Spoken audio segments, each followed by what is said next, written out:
안녕하세요. 반값보험료 만들기입니다. 오늘은 구독자님 댓글 답변 드리는 Q&A 160편 영상 준비해 봤습니다. 자, 고지사항만 보지 타사 보험금 청구 내역은 왜 보나요? 라는 질문이 있습니다. 새로 보험을 가입할 때 그 보험회사가 내가 타사에 보험금 신청을 했던 거, 과거에 했던 걸 알고 있는 거예요. 이게 대체 무슨 일이냐? 이거 질문이 있어서 한번 설명드려 보려고 가져와 봤습니다. 그리고 2014년에 가입한 실비가 있는데 10,000원대에 가입했다가 지금 90,000원이 됐다고 해요. 10년이 좀 넘었으니까 이게 이제 부담되시나 봐요. 이거 갈아타야 되는 건지 한번 질문이 있어서 한번 설명드려 보고요. 4세대가 이제 곧 재가입 주기가 돌아온다. 5년 재가입 상품이니까 2021년 7월부터 자세가 나왔잖아요. 그럼 이제 5년이 거의 도래했죠? 근데 5세대로 가면 좀 깎아줘야 되는 거 아니에요? 라는 질문이 있어서 한번 답변 드려보려고 하고요. 이제 임신해서 태아실비 가입하려고 하신다고 합니다. 너무 잘하셨고요. 근데 태아실비도 5세대가 맞는지, 요거 제가 어떤 식으로 하는 게 맞는지도 한번 같이 설명을 좀 드려보려고 가져와 봤습니다. 리모델링 하실 때 이런 내용 참고해서 진행해 보세요. 시작해 보도록 하겠습니다.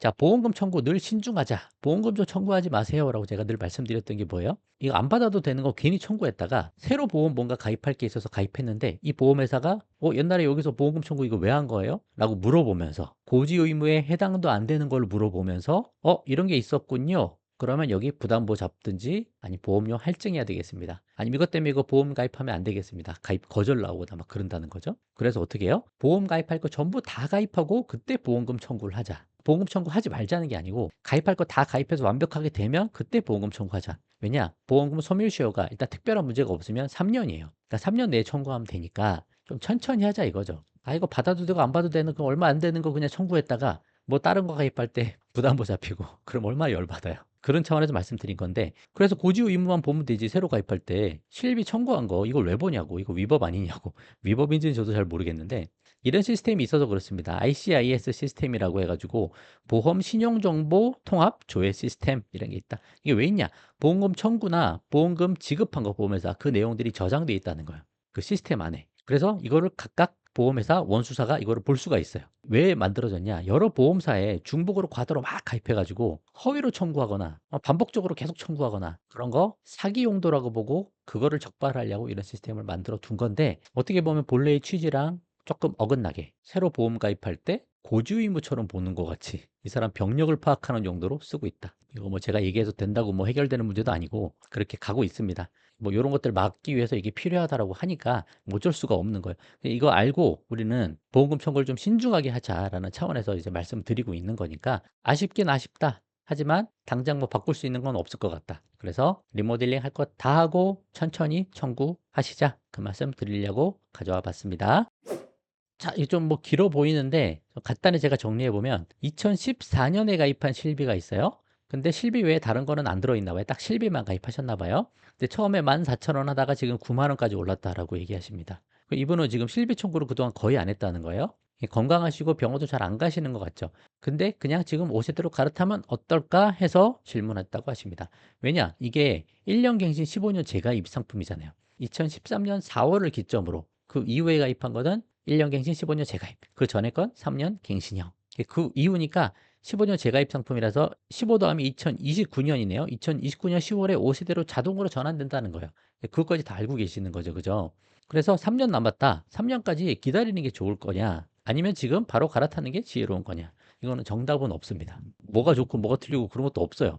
근데 제가 그냥 어떻게 설명드리냐면 어차피 건강하시고 당장 병원 가실 일도 별로 없어 보이고 뭐 또 젊고 병원 자주 가는 스타일도 아니고 또 막 크게 사고 당할 만큼 뭐 위험적인 뭐 그런 거를 하는 분도 아니고 하면 어차피 3년 뒤에 5세대로 가니까 이 보험료가 많이 부담스러우면 지금 전환하셔도 괜찮다라고 말씀을 드리죠. 실제로 답변도 그렇게 드렸고. 근데 또 다른 측면에서 이 3년 동안 무슨 일이 생길지도 모르는 거거든요. 근데 그런 것까지 따지면 보장 좋은 2세대 실비를 조금 더 유지하는 게 유리할 수도 있는 거예요. 근데 그만큼 돈을 많이 내야 되니까 보험료를 정답은 없는 부분입니다. 근데 아까 말씀드렸듯이 그냥 괜찮을 것 같다 싶으면 어차피 전환할 거 지금 전환해도 된다라는 거죠. 갈아타도 된다면 실비만 가입을 안 해주려는 것 같은데 5세대 실비만 온라인 가입이 가능한가요?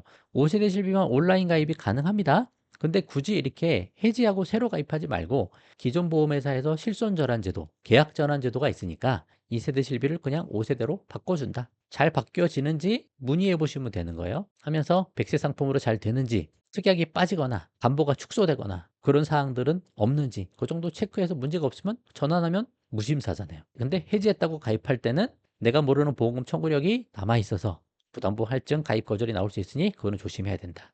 5세대 실비는 회사별로 특별한 차이가 없는 걸까요? 이제 실비가 다 표준화돼 가지고 어디서 가입하든 보장은 똑같습니다. 근데 옛날에 그런 경우는 있었죠. 다이렉트로 뭐 어떤 회사 가입하는데 가입 금액이 5천인데 그 회사는 1,000만 원으로 가입이 돼 있는 거예요. 그럼 말도 안 되는 회사만 조심하면 보장은 다 똑같다라는 거. 약관이 다 동일합니다. 통일화됐어요. 저렴한 것도 좋고 또 회사 브랜드 있는 거 찾으셔도 괜찮습니다. 회사 안전성 같은 것도 한번 보시고 뭐 부지급률 같은 것도 한번 보셔도 좋고 소송 얼마나 많이 하는지 다 찾아볼 수 있으니까 그런 거 보고 결정하셔도 좋고요. 복잡하다? 그럼 그냥 유명한 회사 거 가입하셔도 특별히 문제 없다고 저는 생각합니다. 그래서 이런 관점으로 한번 참고를 해보자 해서 한번 가져와 봤어요. 참고 한번 해보세요.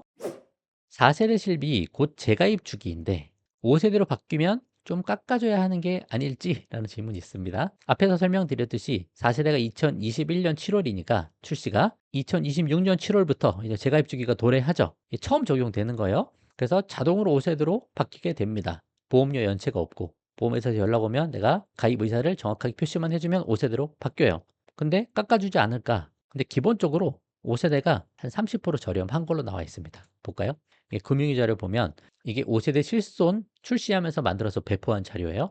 보험료가 대폭 인하되는데 4세대 실손보다 30% 정도 저렴하다.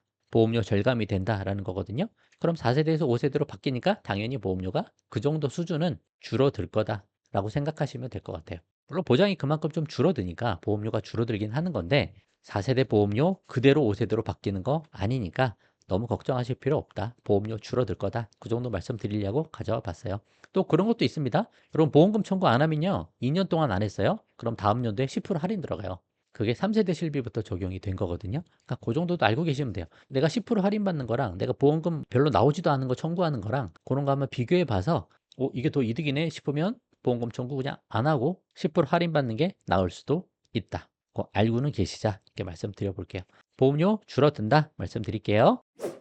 안녕하세요. 임신을 하게 돼서 태아보험 편 정독 중인데 혹시 그럼 지금 태아실비 가입하는 건 5세대로 가입하는 걸까요? 맞습니다. 이제 5세대밖에 판매가 안 되니까 태아실비도 마찬가지예요. 5세대로 다 바뀌었어요. 임신했으면 바로 태아실비부터 가입하시는 게 그게 가장 중요하다. 태아보험은 그렇게 중요한 게 아니에요. 진짜 중요한 건 태아실손이다. 그죠? 그 얘기 계속 설명드리는 거고 설명하는 김에 간단히 설명드리려고 가져와 봤어요. 생애 주기가 이렇게 있을 때 임신하면 바로 태아실비랑 태아보험 가입하면 된다는 거죠. 출산할 때까지 자꾸 뒤로 미룰 필요 없다는 거예요. 뭐 이런저런 검사 받으면서 아이한테 뭐 병력이 있거나 기형아 뭐 가능성이 있거나 뭐 문제가 생기면 가입이 안 됩니다. 그러니까 그런 검사하기 전에 그냥 바로 요 두 개 가입하라는 거예요. 어떻게? 30세까지만 가입을 하자. 태아실비는 무조건 100세까지 가니까. 그럼 이렇게 두 개가 가입이 된 거예요. 거기에 우체국 공익보험 하나 더 가입하셔도 좋고요. 그러면 되는 거예요. 자녀 위해서. 그러면 자녀가 이제 출산했어요.